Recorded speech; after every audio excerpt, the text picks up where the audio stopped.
Hi, science teachers. Welcome to Real Science Challenge. I'm Kent Louie, teaching science and broadcasting from beautiful Vancouver, Canada. And this graph over here is an awesome graph. It is not just a sine curve. Oops, I have it backwards. Ugh. And this graph over here is an awesome graph. It's not just a sine graph, but it shows the most popular emotional arc in literature and movies. And in this episode, I show you how I use this awesome shape and others in a fun science activity on what makes a good scientific model. FYI, this shape is one of 6 models developed by author Kurt Vonnegut when he applied scientific thinking to literary criticism. And we examine and test his models against popular movies to show what good scientific models can do. Handouts for this episode can be found at realsciencechallenge.com EP16.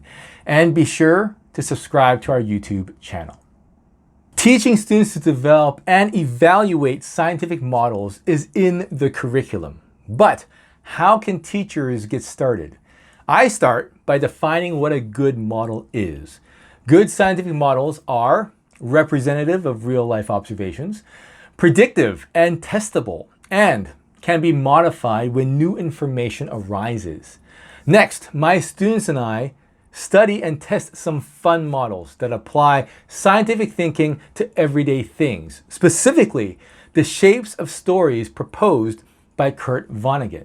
In 1965, Kurt Vonnegut proposed that all stories followed the same 8 shapes, or models. Fast forward 50 years later, and researchers had a computer analyze over 1,700 stories and determined that Vonnegut was right. But instead of 8 shapes, the computer determined that there were 6 emotional arcs to every story. Let's start by looking at the structure of Vonnegut's graph.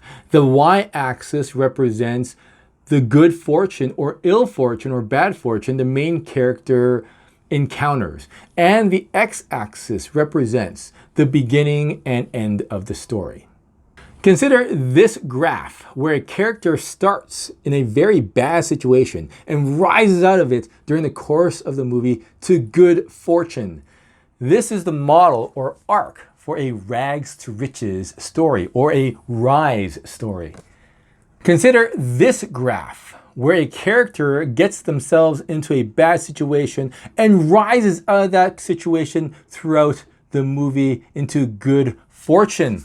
This is the model for a man in a hole story or a fall rise story, and is actually the most popular structure in literature. Over about 50% of stories have this emotional arc. I'll share one more model with you. This is a classic rise, fall, rise model or arc. And it is classic Cinderella story, where Cinderella goes to the ball, loses the prince, clock strikes 12, and suddenly prince comes back with the slipper and all is good. Classic Cinderella model. I introduce all the models, of course, and then we get to analyzing. Now for the fun part.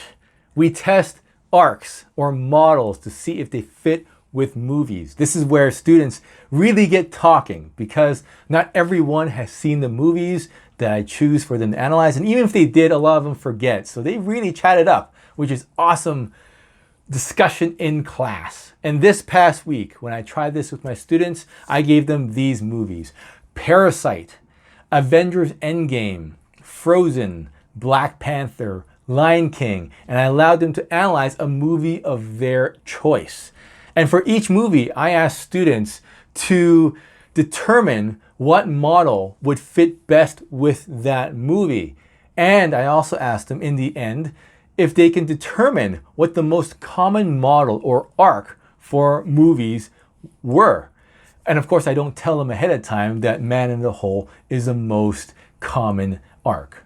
Next time, I might get students to analyze movies by specific categories and determine what model tends to predict those categories. For example, is there a model or arc that is most popular for kids if I gave them a whole bunch of kids movies? For animated features, is there a specific model that tends to determine Oscar winners if we gave them a whole bunch of Oscar winning movies? Or summer blockbusters, Michael Bay movies? What is the most common model for those movies? That's it for this episode. I really hope you give this a try with your students. I think it'll be your kids will have fun analyzing movies and learning about what makes a good model. And if you've tried this with your class or am trying it, please let me know how it went in the comment section below. And be sure to subscribe to our YouTube channel. That's it. Thanks for watching. And remember to science everywhere, every day.